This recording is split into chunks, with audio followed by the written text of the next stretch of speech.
Hind Omveer Singh, okay. Love Kumar जय Hind, good evening. माही जय हिंद, गणेश भूमिहार, नीतीश, सभी को जय हिंद, सभी को गुड इवनिंग। सभी बच्चे जुड़ जाएं फटाफट ताकि क्लास को हम स्टार्ट कर सकें, ठीक है। कांस्टेबल राम जय हिंद, लक्ष्य जय हिंद।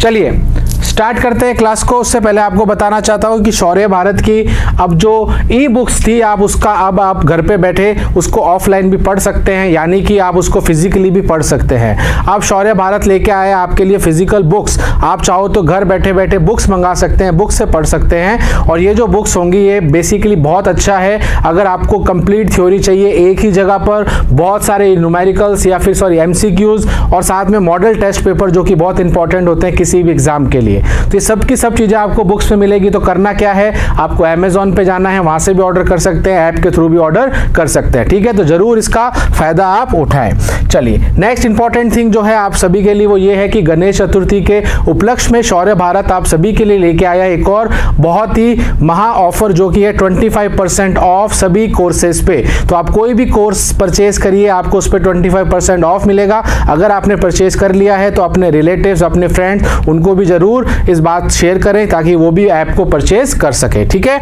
चलिए स्टार्ट करते हैं अपनी क्लास को। तो कल की क्लास में हमने क्या किया था, ठीक है। कल की क्लास में जय Hind Kundan, good evening Yadav ji. Sir brightness कम है, हाँ वो ज़्यादा ब्राइटनेस होती है जिसकी वजह से फिर वो स्क्रीन पर आपको कलर नहीं दिखता है, ठीक है। Okay let's start. तो कल जो हमने किया था, ठीक है, तो कल हमने जो किया था हमने किया था जी के बारे में बात। तो मैं एक बार पहले फिर उसके बारे में बात कर लेता हूं कि कल की क्लास में मैंने आपको बोला था कि जी क्या होता है। तो जी होता है capital G M upon R square, ये हमने कल देखा था। जिसे मैंने आपको बताया था कि धरती का जो जी होता है वो कितना होता है 9.8 मीटर पर सेकेंड स्क्वायर। चंद्रमा यानी कि मून का होता है धरती के जी का 1/6 जो लगभग होता है 1.6 मीटर पर सेकेंड स्क्वायर, ठीक है। फिर इसके अलावा भी मैंने आपको एक चीज बताई थी क्या कि ये जो जी होता है ये किन किन चीजों पे डिपेंड करता है, किन किन चीजों पे निर्भर करता है। तो पहला मैंने आपको जो बताया था वो बताया था हाइट का, कि हाइट से क्या फर्क पड़ता है। तो इसमें मैंने आपको ये बताया था कि अगर आप धरती की सतह से ऊपर जाएंगे एच हाइट पर, एच हाइट कितनी भी हो सकती है, बस आपको ये ध्यान रखना है हाइट पे जाने से, हाइट के बढ़ने से जी का मान कम होता है, ठीक है। हाइट पे जाने से जी का मान कम होता है, ये आपको एक मैंने चीज बताई थी। फिर उसके बाद मैंने आपको बोला था कि अगर कोई इंसान धरती के अंदर की तरफ जाए, अगर आप गहराई में जाते हैं, लेट से डी गहराई में जाते हैं, तो उस केस में भी गहराई बढ़ने पर जी का मान जो होता है वो घटता है। इसके अलावा भी मैंने आपको एक चीज बताई थी कि जब हम ऊंचाई की बात करते हैं तो ऊंचाई, कितनी ऊंचाई पर जी का मान 0 होगा, तो जब आपका ऊंचाई अनंत हो जाएगा तब आपका जी 0 हो जाएगा। ये तब करते हैं जब अपन हाइट की बात करते हैं, ठीक है। दूसरी चीज यहां पर यह है कि जब गहराई में जाते हैं तो जी का मान 0 कब होता है, तो ध्यान रखना तब जब आपका गहराई त्रिज्या के बराबर हो जाए, जिसको हम बोलते हैं केंद्र। अगर आप धरती के केंद्र पे पहुंच जाओगे तो जी का मान क्या हो जाएगा 0 यानी कि 0। जय हिंद दीपक, सर मेरा नाम ले लीजिए, ओके नीतीश, ठीक है, समझ में बात आ गई। तो ये सारी चीजें हमने कल की क्लास में डिस्कस करी थी। आज चलिए तीसरे फैक्टर पे चलते हैं। तीसरा हमारा कौन सा वो कारक है, कौन सा वो फैक्टर है जो जी के मान में परिवर्तन लेके आता है। अब ये वाली जो चीज है इसको पहले मैं आपको समझा देता हूं, फिर मैं आपको इस स्लाइड के थ्रू भी समझा दूंगा, ठीक है। तो पहले जो मैं बोल रहा हूं उसको बहुत अच्छे से सुनना। यहाँ पर इसका मतलब ये है कि जो धरती का साइज है ना, धरती का जो साइज है यानी कि आकार है, आकार की वजह से भी जी के मान में परिवर्तन होता है। अब समझते हैं कैसे।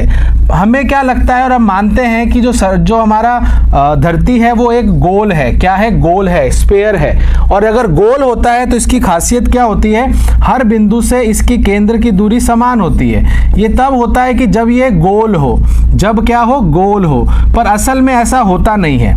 असल में क्या होता है कि धरती जो है वो असल में एकदम गोल नहीं है, वो अपने किनारों से थोड़ी सी चपटी है, थोड़ी सी चपटी है, ज़्यादा नहीं होती बट ठीक है, थोड़ी सी चपटी होती है। इसको हम अंडाकार बोलते हैं कि अंडे जैसा इसका थोड़ा सा आकार होता है, ठीक है। अब अगर आप यहाँ पर देखोगे तो ये देखो दोनों अपने सिरों से, दोनों अपने आप कह सकते हो पोल से, ध्रुव से ये थोड़ी सी क्या है, दबी हुई है, ठीक है। अब बात यहाँ पर ये आती है कि इससे हमें क्या फर्क पड़ता है सर। देखिए ये इसका अब ये केंद्र है। अब अगर ये केंद्र होगा तो अगर मैं आपको यहाँ पर दो त्रिज्याएं की बात करता हूँ, ठीक है, एक मेरी त्रिज्या ये है और एक मेरी त्रिज्या ये है। इन दोनों पे अगर मैं बात करूं तो देख के ही पता चल रहा है कि सर अब ये वाली त्रिज्या क्या है, ज़्यादा। तो ये जो बिंदु होता है इसको बोलते हैं इक्वेटर। क्या बोलते हैं? इक्वेटर। इस लाइन को क्या बोलते हैं? इक्वेटर। हिंदी में इसको बोलते हैं भूमध्य रेखा। क्या बोलते हैं? भूमध्य रेखा, ठीक है, भूमध्य रेखा। अब ये जो भूमध्य रेखा होती है, इक्वेटर होती है, यहाँ की अगर त्रिज्या की बात करें तो लेट से ये आर ई है। आर ई का मतलब है जो भूमध्य रेखा पर जो त्रिज्या है यानी कि रेडियस है। और अगर आप ये वाले पॉइंट दो देखोगे, इन दोनों पॉइंट को बोलते हैं पोल। पोल यानी कि ध्रुव, ठीक है। तो ये हमारे ध्रुव हो गए, ये हमारी भूमध्य रेखा हो गई। अगर मैं ध्रुव की बात करूं तो यहां से जो त्रिज्या है वो हम ले लेते हैं आरपी। अब आप देख के यहां से बता सकते हो कि ये जो आर ई है ये आर पी से बड़ा है। बिल्कुल सर है, दिख रहा है यहाँ तो, इसमें तो किसी को कोई हर्ज नहीं है ना। दोनों की त्रिज्या को अगर मैं कंपेयर करता हूँ तो मेरे को क्या पता चला कि यहाँ की त्रिज्या ज़्यादा है इसकी तुलना से। और मैं आपको बता भी देता हूँ फैक्ट के हिसाब से कि दोनों की त्रिज्या में जो अंतर होता है, दोनों की त्रिज्या में जो अंतर होता है वो लगभग 21 किलोमीटर या 22 किलोमीटर का होता है। यानी कि हमें जैसा लगता है कि जो हमारी धरती की त्रिज्या है 6400 किलोमीटर, वो हम मानते हैं, अदरवाइज 6400 किलोमीटर हर जगह से समान नहीं है। इसका मतलब ये है कि जैसे ही आप धरती पर घूमते हैं तो त्रिज्याएं बदलती हैं, त्रिज्याएं बदलने से आपके जी का मान भी बदलता है। यानी कि अभी जब हम पहले कह रहे थे कि जी का मान धरती की सतह पर सेम रहता है, पर असल में वो भी सेम नहीं रहता है। तो जी का मान हम 6400 लेते हैं, वो अनुमानित लेते हैं, वो हम एस्टिमेट करते हैं, हम एग्जैक्टली नहीं लेते हैं। हम उसको बोलते हैं कि हाँ ये 6400 के बराबर है, पर देखा जाए तो 6400 एग्जैक्ट नहीं होता, कहीं पर थोड़ा सा ज़्यादा, कहीं पर थोड़ा सा कम। बात समझ में आ गई? यदि दो पिंडों के मध्य की दूरी दुगनी कर दी जाए, ऐसा क्वेश्चन मैंने कितना कराया माही, ठीक है। अभी आप थोड़ा सा इसको वेट करो, मैं अभी इसका जवाब भी देता हूँ, पहले इसको समझ लो फिर कंफ्यूजन हो जाता है, ठीक है। सुनना, यहाँ पर वापस समझ लो क्या है कि धरती जो है वो गोल नहीं है, धरती एक अंडाकार आकार है इसकी, इसको हम बोलते हैं एलिप्स, ठीक है। जहाँ पर सेंटर से भूमध्य की रेखा की त्रिज्या आर ई है, पोल से ध्रुव से सेंटर की त्रिज्या आर पी है। तो अगर ये गोलाकार होता तो दोनों त्रिज्याएं समान होती, बट ये गोलाकार नहीं है तो त्रिज्याएं क्या हैं? अलग अलग हैं। और हमें ये भी पता चल रहा है ये त्रिज्या बड़ी है इस त्रिज्या से, यानी कि ये रेडियस इस रेडियस से बड़ी है। और लगभग कितना अंतर है दोनों रेडियस में? 21 किलोमीटर का।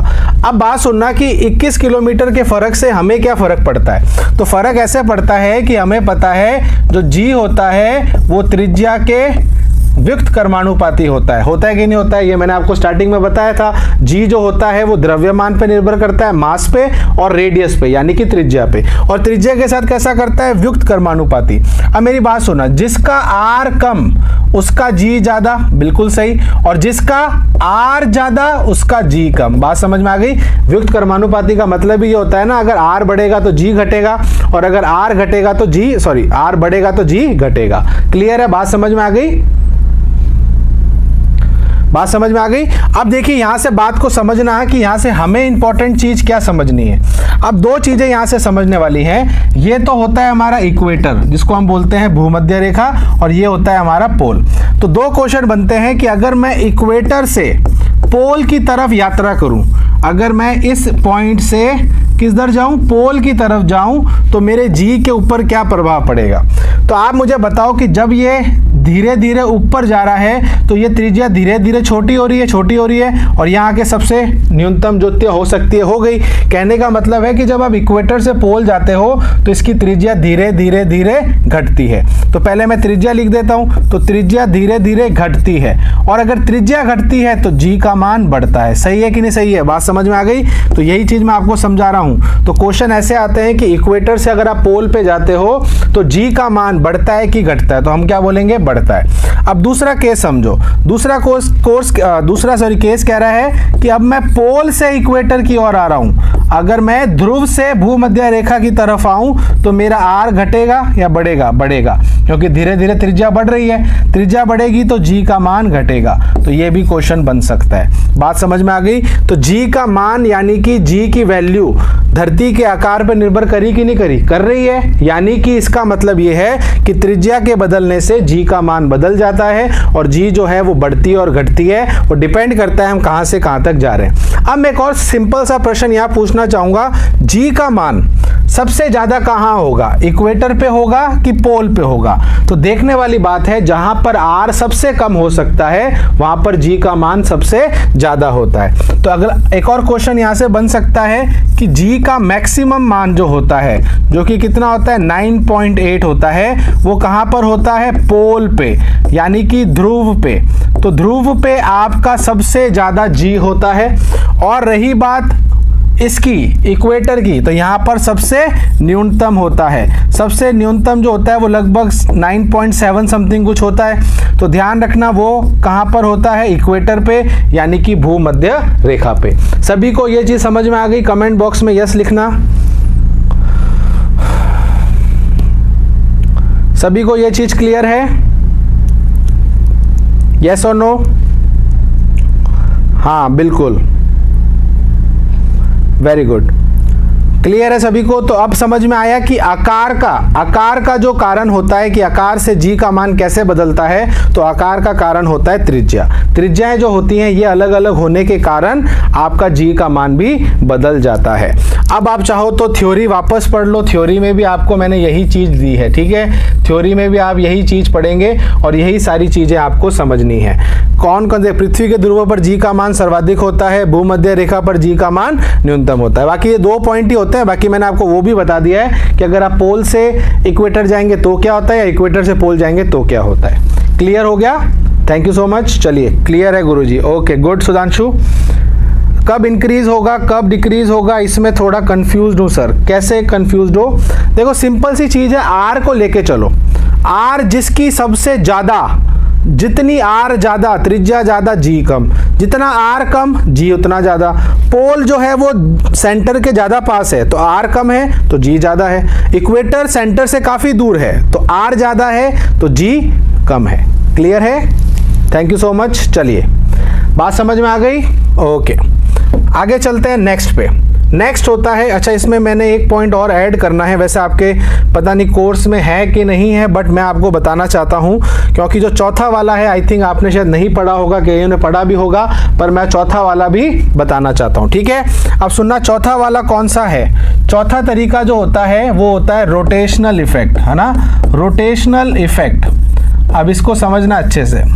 रोटेशनल इफेक्ट जिसको हम बोलते हैं घूर्णन प्रभाव। तो घूर्णन प्रभाव का क्या मतलब है?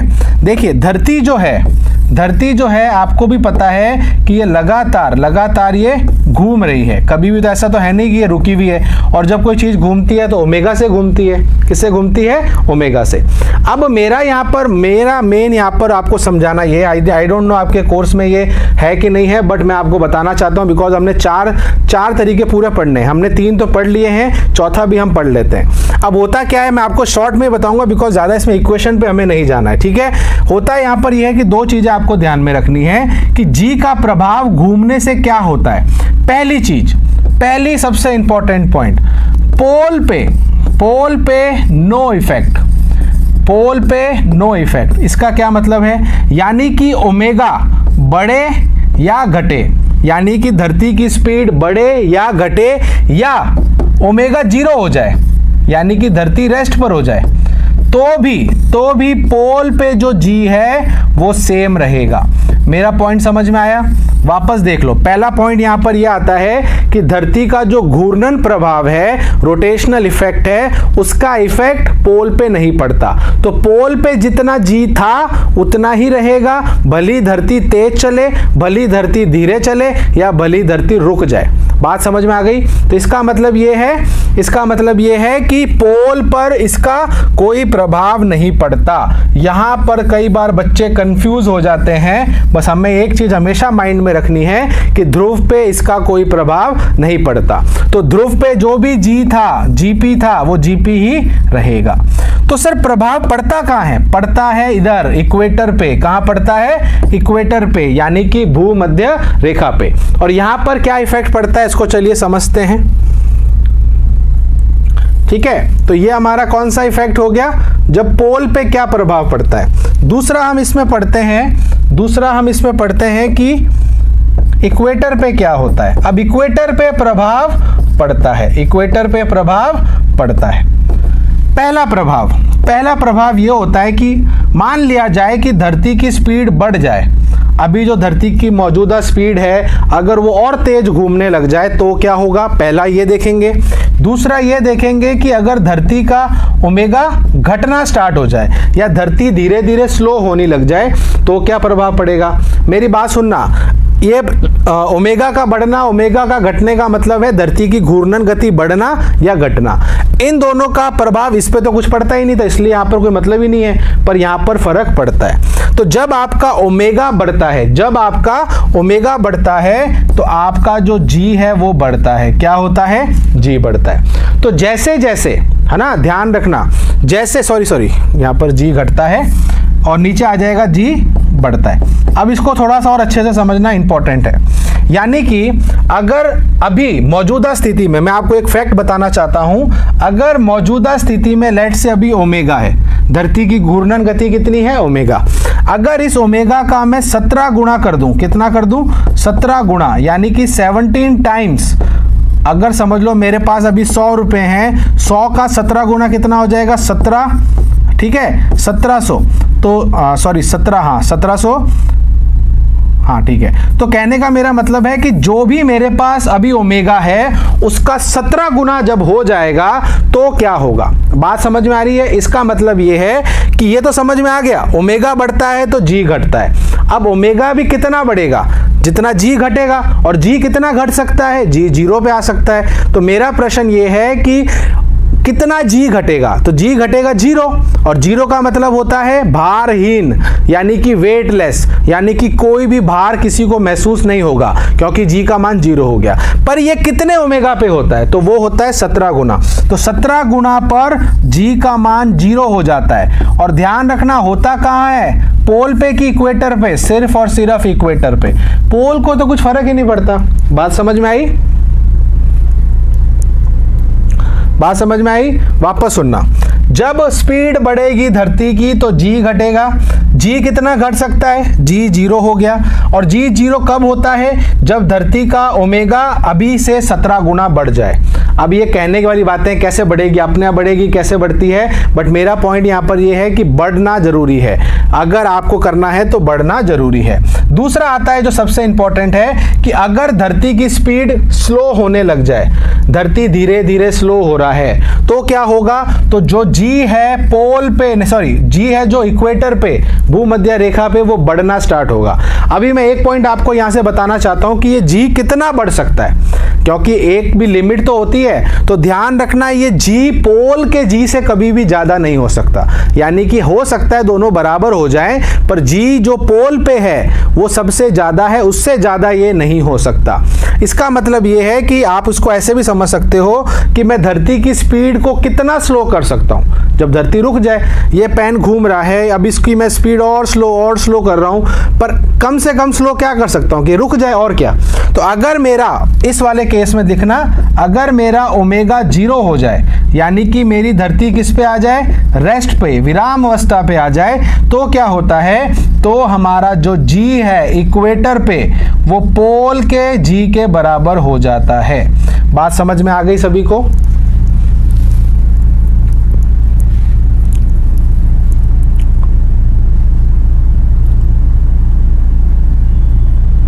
नहीं मैनू जुकाम नहीं होया ठीक है, नहीं जुकाम नहीं है मैनू, ठीक है, पता नहीं आपको जुकाम क्यों लग रहा है। वापस देख लो, रिपीट कर देता हूं, ये इंपॉर्टेंट है, समझ लो। धरती का जो घूर्णन प्रभाव है, रोटेशनल इफेक्ट है, उसका इफेक्ट किस पे पड़ता है? इक्वेटर पे। पहली चीज, पोल पे नहीं पड़ता। इक्वेटर पे भी कैसे पड़ता है? इक्वेटर पे दो चीजें समझते हैं। इक्वेटर पे ये होता है कि अगर आपका ओमेगा बढ़े, जब आपका ओमेगा बढ़ता है तो जी घटता है। जी कितना घट सकता है? 0। तो जी अगर 0 हो गया, इसका मतलब आपका ओमेगा 17 गुना बढ़ा है, ठीक है। दूसरा कंडीशन आता है कि अगर धरती की स्पीड कम हो तो जी हमारा बढ़ता है। जी कितना बढ़ सकता है? जब वो पोल के बराबर हो जाए, और वो कब होता है? जब धरती रुक जाए, यानी कि धरती रेस्ट पर आ जाए। क्लियर है? हाँ बिल्कुल सही, पोल पर नो चेंज। सबसे इंपॉर्टेंट यही है, पोल पे स्पीड का कोई फर्क नहीं पड़ता, सिर्फ इक्वेटर ऐसी जगह है जहां पर इसका इफेक्ट पड़ता है। गुड, चलिए आई थिंक सभी को समझ में आ चुका है। चलिए आगे चलते हैं। नेक्स्ट आता है इसमें पलायन वेग, बहुत बहुत इंपॉर्टेंट।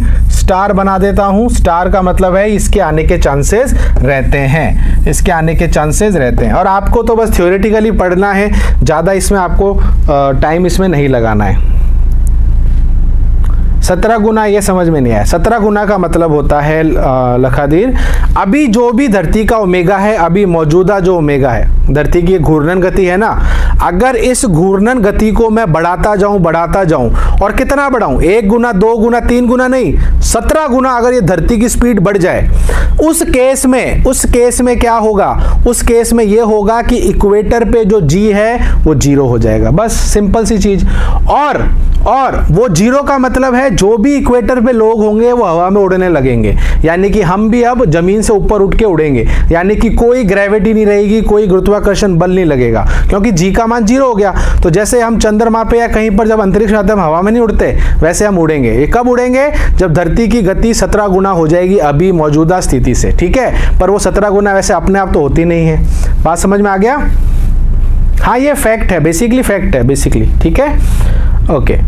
अब देखिए यहां पर ये जो इंपॉर्टेंट चीज मैं आपको बता रहा हूं, पलायन वेग है ना। पलायन वेग जो होता है, इसको समझो क्या है। वैसे आपको ज्यादा इसमें लिखा नहीं हो, बट मैं आपको एक्स्ट्रा भी बताऊंगा, टेंशन मत लेना। पलायन वेग जो होता है, जिसको हम बोलते हैं एस्केप वेलोसिटी, नाम से पता चल रहा है एस्केप करना, पलायन करना। वैसे धरती से कोई जाना चाहता नहीं है, बट जो जाता है, जैसे कि रॉकेट जाते हैं सैटेलाइट को करने, या फिर हम कोई बाहर सर्च करने जाते हैं, तो हमें अर्थ से एस्केप होना पड़ता है। अदरवाइज अगर आप एक बार अर्थ से एस्केप हो गए, वापस आने के लिए आपको बहुत ज्यादा एनर्जी चाहिए, वो एक अलग सेकेंडरी बात है। बट मेरा पॉइंट ये है कि धरती से एस्केप होना, धरती के मतलब उसकी फील्ड है, जो उसका क्षेत्र है, उससे बाहर जाना आसान नहीं है। इवन कोई भी ग्रह के उसके फील्ड से, उसके क्षेत्र से बाहर जाना आसान नहीं होता है, सबका अपना अलग अलग होता है। अब मैं आपको बहुत सिंपल सी चीज यहां पर बताता हूं। बात यहां पर यह होती है कि जब हमें धरती से एस्केप करना है, पलायन करना है, तो पलायन करने के लिए आपको कम से कम वेग जो चाहिए होता है वो महत्वपूर्ण है। अगर आपने वो कम से कम वेग नहीं लिया तो आप वापस धरती पर आ जाओगे, पहला केस। अगर आपने वेग उससे ज्यादा कर लिया तो भी एस्केप हो गए, अगर उतना कर लिया तो भी एस्केप हो गए। पर वो वेग इतना नहीं है जो हमारी नॉर्मली गाड़ियां चलती है, नहीं। एक मैक्सिमम से मैक्सिमम ट्रेन की स्पीड क्या होती है? जो बुलेट ट्रेन भी आ गई 500, चलो ठीक है।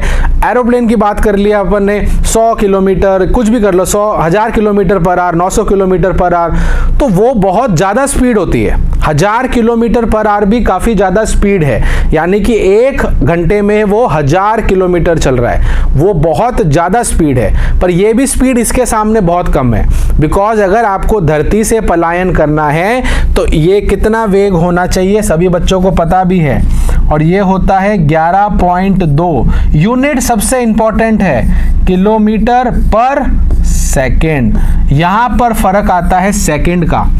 अगर आप सिर्फ नंबर को देखोगे आप बोलोगे 11.2 किलोमीटर पर आवर, अच्छा 11.2 तो मैं गाड़ी तो 40 पे चला लेता हूँ, मैं गाड़ी तो 60 पे चला लेता हूँ, तो भैया तू पलायन क्यों नहीं हो जाता, तो एस्केप तो हुआ नहीं। इसका मतलब ये है कि जितना आपको लग रहा है इतना कम नहीं है, आपने इसको सेकंड को नहीं देखा, यानी कि किलोमीटर पर सेकंड। अब इसको फील करो एक बार, फील करने में मजा आता है। हाँ, एक सेकंड में 11.2 किलोमीटर। सोचो मेरा घर यहाँ से 10 किलोमीटर है और मैं ऐसे चुटकी बजाऊं, पल के झपकूं और मैं अपने घर पे, ऐसा पॉसिबल है? पॉसिबल है, तभी तो है ये पढ़ रहे हैं। पर बात समझो कि इतनी ज़्यादा स्पीड पे लाना किसी वस्तु को कितना ज़्यादा एफर्ट चाहिए, कितनी ज़्यादा ऊर्जा चाहिए, कितना ज़्यादा फ्यूल चाहिए, है ना। जब रॉकेट को हम प्रोजेक्ट करते हैं तो वो रोज नहीं होते हैं, हर हफ्ते नहीं होते हैं, उनके अंदर काफ़ी काम होता है, साल भर, साल 2 साल 3 साल 10 साल तक उस पर काम चलता है, फिर एक दिन उसको वो फ्लाइट जो होता है उसको वो भेजते हैं, है ना। तो क्योंकि उसमें रिस्क सारे देखे जाते हैं, बिकॉज अगर आप इतनी स्पीड पर जाओगे ना तो पहली सबसे बड़ी जो प्रॉब्लम आपके सामने आएगी कि हीट, यानी कि घर्षण की वजह से कितनी ज़्यादा हीट जनरेट होगी, और हीट जनरेट होने से बॉडी जल भी सकती है। जल क्या सकती है? जलेगी, गारंटी है जलेगी। पर रॉकेट नहीं जलते बिकॉज उनको डिज़ाइन इस हिसाब से किया होता है, उनकी लेयर्स हिसाब से होती है कि उन पे आग नहीं लगती है। पर एक नॉर्मल कोई चीज़ को आप इतनी स्पीड पे फेंकोगे हवा में तो वो जल जाएगी, गारंटी जल जाएगी। ऑब्वियसली बात है, इतनी स्पीड से जाएगी तो घर्षण की वजह से हीट तो बनेगी। बात समझ में आ गई? हाँ, बेन 10 का एलियन एक्सट्रैक्ट भी नहीं कर सकता, पर ये कर रहे हैं, है ना, ये कर रहे हैं, तभी तो हम पढ़ रहे हैं, तो ये चीज होती है। अब बात आता है जो सबसे इंपॉर्टेंट कि इस पे क्वेश्चन कैसे आते हैं सर। चलो मान लिया, तो पहला क्वेश्चन आता है कि पलायन वेग होता क्या है, पलायन वेग का वैल्यू कितना है, बिकॉज वैल्यू सबसे इंपॉर्टेंट है। तो इसकी वैल्यू होती है किलोमीटर पर सेकंड। तो ध्यान रखना सेकंड है, बस यहाँ बच्चे गलती करते हैं, जल्दबाजी कर देते हैं, जल्दबाजी नहीं करनी है, यूनिट को अच्छे से पढ़ना है, ठीक है। अब दूसरा इंपॉर्टेंट इस पे जो क्वेश्चंस आते हैं वो आते हैं सबसे पहले कि ये पलायन वेग किस पे निर्भर करता है। ये क्वेश्चन बहुत बार आया हुआ है। पलायन वेग जो 11.2 किलोमीटर पर सेकंड हम निकाल रहे हैं, ये आया कहां से है, इसके बारे में मैं आपको शॉर्ट में बता देता हूं, ठीक है। अब ऐसे आपको फॉर्मूला तो पूछा नहीं जाता, हम वो एक्स ग्रुप में पढ़ते हैं, बट मैं आपको सिंपली यहां पर लिखा देता हूं कि ये जो पलायन वेग है ये डिपेंड किस पे करता है ना, डिपेंड्स ऑन, ठीक है, हिंदी में लिख लेना, किस पे निर्भर करता है।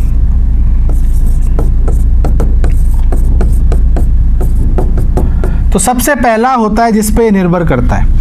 अब आपको ऐसा लग रहा होगा पलायन वेग जो होता है ये वस्तु के द्रव्यमान पे निर्भर करता है। नहीं, ये निर्भर करता है मास ऑफ प्लैनेट, धरती के द्रव्यमान पे, है ना। ये क्या है? द्रव्यमान है, किसका? ग्रह का। तो ग्रह का एक तो द्रव्यमान, दूसरा मास की जगह आता है रेडियस। अब आ जाएगा रेडियस ऑफ प्लैनेट, यानी कि ग्रह की त्रिज्या, दो चीजें ये हो गई। तीसरा तो कुछ होता ही नहीं है, इन दोनों पे डिपेंड करता है, ठीक है। अब कईयों को ऐसा लग रहा होगा कि सर मैं ये जो किसी चीज को फेंकता हूं, किसी चीज को जब मैं फेंकता हूं तो अगर मैं उसको ऐसे फेंकूं, देखो हमें क्या लगता है कि ये धरती है, ठीक है, हमें क्या लगता है किसी चीज को अगर मुझे पलायन कराना है तो मैं उसको सीधा फेंकूंगा, और अगर कोई इंसान इसको ऐसे फेंक दे तो क्या होगा? मुझे एक बार कमेंट बॉक्स में बताओ, क्या प्रक्षेपण कोण पर यह निर्भर करता है कि नहीं करता? यस और नो लिखना, ठीक है। अब यहां पर मेरी बात समझना, एंगल ऑफ प्रोजेक्शन, एक पेन को मैं ऐसे फेंक रहा हूं, एक पेन को मैं ऐसे फेंक रहा हूं, और एक पेन को मैं ऐसे फेंक रहा हूं, क्या इस पे ये निर्भर करता है? अगर मुझे पलायन कराना है तो मेरा प्रक्षेपण कोण पे क्या ये निर्भर करेगा? यस और नो, यस और नो एक बार लिखें कमेंट बॉक्स में। मेरा क्वेश्चन समझ में आया? आप किस कोण से उसको फेंक रहे हैं वस्तु को, क्या उस पे निर्भर करता है? यस और नो? No, very good. ये सबसे इंपॉर्टेंट पॉइंट है जिसमें बच्चे कंफ्यूज होते हैं, तो ध्यान रखना, बिल्कुल नहीं करता। आप भली उसको ऐसे फेंको, ऐसे फेंको, ऐसे फेंको, ऐसे फेंको, फेंकना आपको 11.2 किलोमीटर पर सेकंड से ही है। आप कहीं पर भी फेंको, उससे उसको कुछ फर्क नहीं पड़ता। तो यहां पर तक ये तो क्वेश्चन समझ में आ गया किस पे निर्भर करता है। तो अगर मैं ओवरऑल देखूं तो पलायन वेग जो है वो धरती के आकार पे, धरती के द्रव्यमान पे निर्भर कर रहा है। तो हर एक ग्रह का पलायन वेग अलग अलग होगा, बिल्कुल होगा। वस्तु जिसका हम पलायन करवा रहे हैं, तो क्या वो वस्तु के द्रव्यमान पे निर्भर कर रहा है? नहीं। तो यहां से 2 क्वेश्चन और बन सकते हैं कि किस पे निर्भर नहीं करता। तो सबसे पहला आता है मास ऑफ ऑब्जेक्ट, मैं ये बता रहा हूं जिस पे निर्भर नहीं करता, द्रव्यमान, वस्तु के द्रव्यमान पे, ठीक है। दूसरा ऑब्जेक्ट के शेप पे, उस वस्तु का आकार क्या है उस पे भी निर्भर नहीं करता। और तीसरा सबसे इंपॉर्टेंट एंगल यानी कि कोण, कितने कोण से आप उसको फेंक रहे हो उस पे भी निर्भर नहीं करता। तो ये क्वेश्चंस यहां से बनते हैं। पहला क्वेश्चन कि किस पे निर्भर करता है, दूसरा किस पे निर्भर नहीं करता है। तो ये छोटे छोटे क्वेश्चन जो होते हैं, 45 डिग्री क्या होता है, मतलब 45 डिग्री पे क्या होता है ये पूछ रहे हो। अरे वो आप प्रोजेक्टाइल मोशन प्रक्षेपीय गति पर आ चुके हो, वो चीज अलग है, ठीक है। प्रक्षेपीय गति में होता है 45 डिग्री पर आपको मैक्सिमम परास मिलता है, ठीक है। ये अलग चीज आप यहां पर आ गए। हाँ, प्लैनेट्स के मास पे और प्लैनेट्स की रेडियस पे डिपेंड करता है। अब मेरी बात सुनना, जब हम चंद्रमा की बात करते हैं, किसकी बात करते हैं? चंद्रमा की, अपने मून की, है ना, चंदा मामा की, तो वो धरती के सामने काफी छोटा है। तो ऑब्वियसली बात है उसका द्रव्यमान भी कम है, उसकी त्रिज्या भी कम है। तो सिंपल सी बात है कि जब ये सारा ग्रह के आकार पे निर्भर करता है, तो जो चंद्रमा का होता है कितना, जो हम मून का लिखते हैं, तो वो लगभग 2.3 समथिंग होता है, पर है अभी भी बहुत ज्यादा, 2.3 किलोमीटर पर सेकेंड। तो ध्यान रखना लगभग कितना होता है, 2.3 किलोमीटर पर सेकेंड।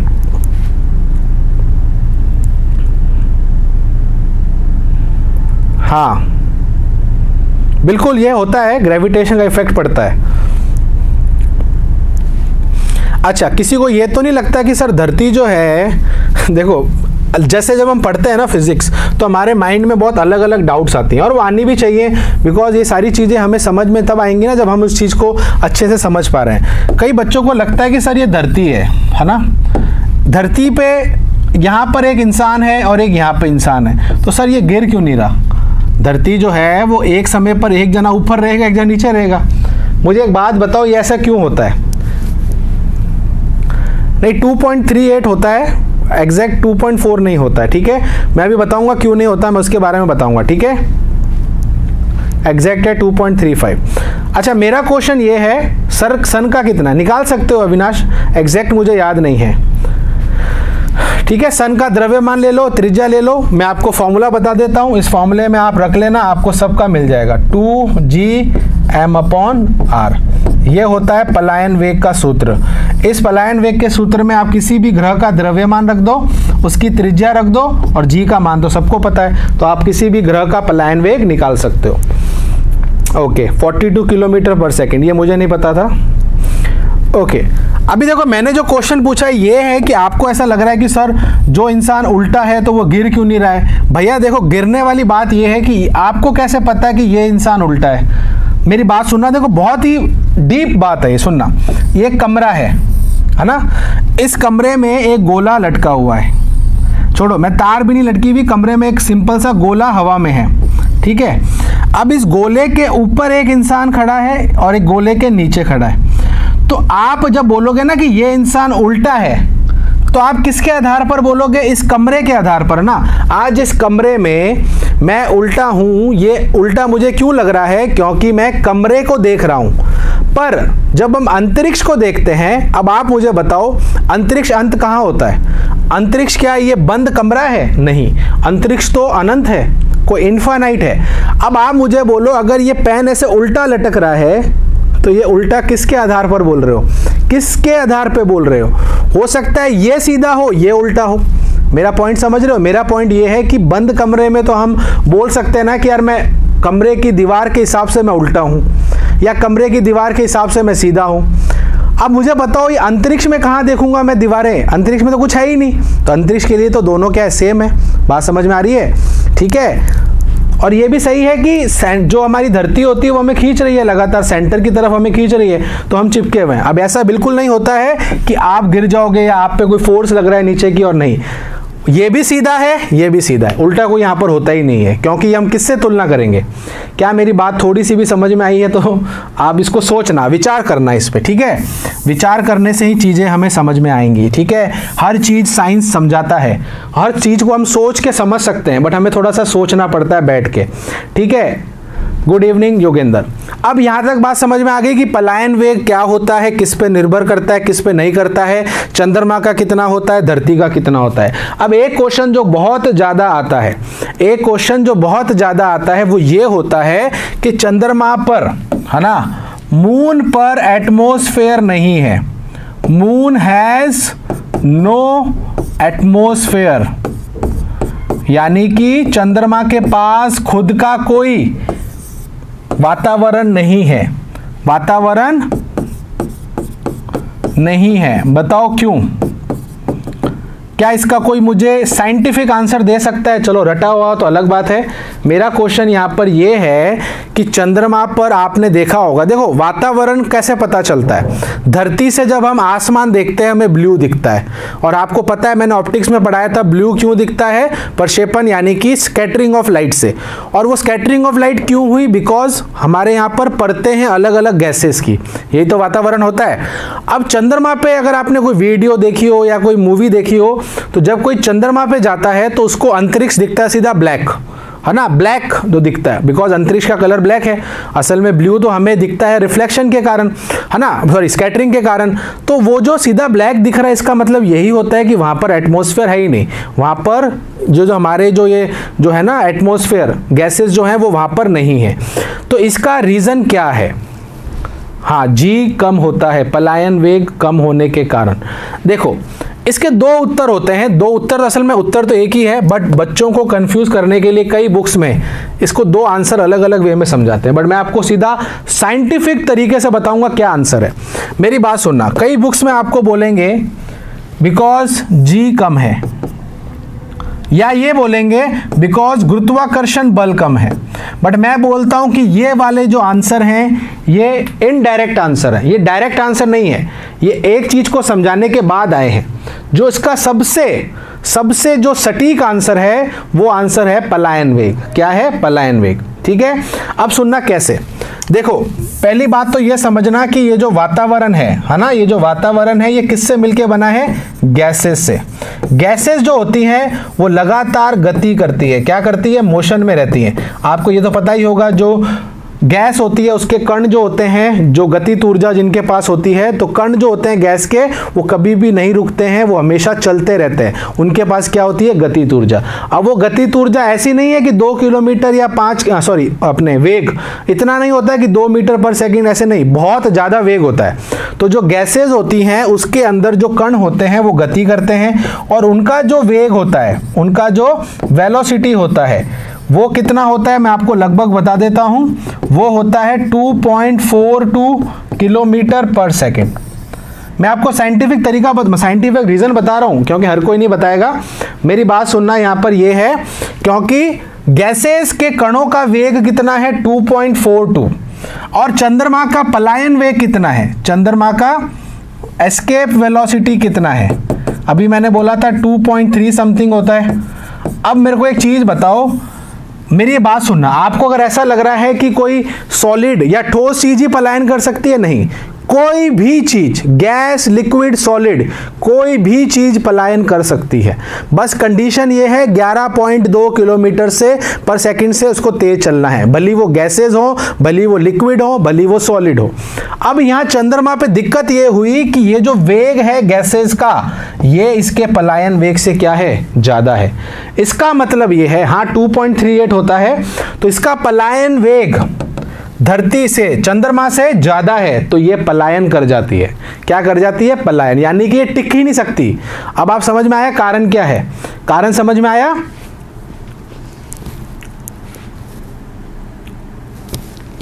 हाँ, एस्केप वेलोसिटी से।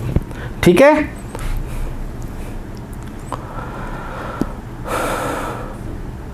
अरे असल में चंद्रमा, देखो सूरज का अलग सीन है, वहां तो एनी टाइम न्यूक्लियर रिएक्शंस चलती हैं, तो वहाँ पर भी गैसेस तो होती हैं। ठीक है लक्ष्य।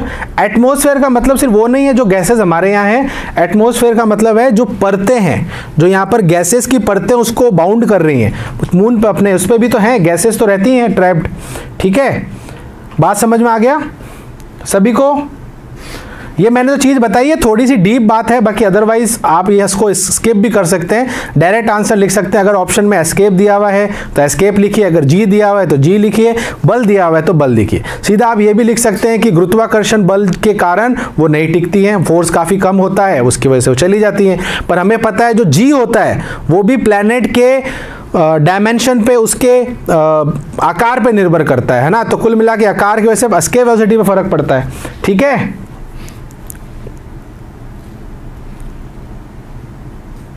हाँ 2.35 है एग्जैक्ट, मुझे याद नहीं है, बट मुझे ये चीज़ जरूर पता है। ठीक है, आप लड़ो मत। ठीक है, चलिए इसी के साथ ना आज की क्लास को हम यहीं एंड करते हैं। आई होप सभी को आज की क्लास अच्छी लगी होगी। हम काफ़ी डिटेल में चीज़ें पढ़ रहे हैं ताकि अब आपको कोई भी चीज़ ऐसी नहीं लगेगी जो रह चुकी है, एक्स्ट्रा ही हम पढ़ रहे हैं। ठीक है, इसी के साथ हम आज की क्लास को यहीं पर एंड करेंगे। सभी अपना ख्याल रखना, स्टे हैप्पी, स्टे फिट। मिलते हैं मंडे को। तो इन 2 दिनों में अपनी पढ़ाई को जरूर कंटिन्यू रखना, जो भी डाउट्स हो डाउट बॉक्स में डालना। विद इन अ वीक और 4-5 डेज में आपको जवाब पक्का दे दूंगा।